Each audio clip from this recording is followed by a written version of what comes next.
if I had 1,000 people in the room and they all were hanging on to my every word, what would my message be? And you know, I kind of live my life like that now because there's no passion in black music no more. Young black music. Exactly. We gotta go to the oldie stations to hear passion from a young black man. Wow. We gotta watch Tupac Resurrection till the DVD broke to hear that. Wow. To hear an intelligent black person talk passionately about what's going on in the community or what have you. You know, and you talk about it. I've always been a leader. Like I've always, from football to school, even when I wasn't even getting playing time, I was still the leader. Like people was going where I was going. People wanted to know what I was thinking. So, you know, it's kind of like how it is now.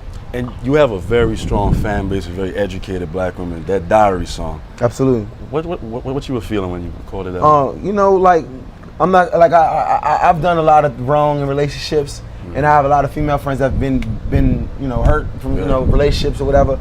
So you know, I just kind of wanted to explain their side. Like I always want to because at the end of the day, I can't look at myself in the mirror knowing that I've only polluted the culture.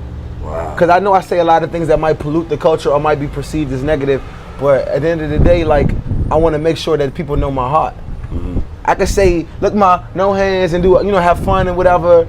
I'm a young dude. I still like to have fun, but at the end of the day, I can't look myself in the mirror and go to sleep with a clear conscience, knowing that I'm just polluting, or I might be doing something which is perceived as polluting the young culture, the young urban culture. Exactly. You know, I gotta make songs like Illest Chick Alive and Diary and Shades and you know, even Passive Aggressor, like when I'm talking about the girls that are overly passionate, like I feel like it's my duty because ain't nobody really, you know, covering that ground.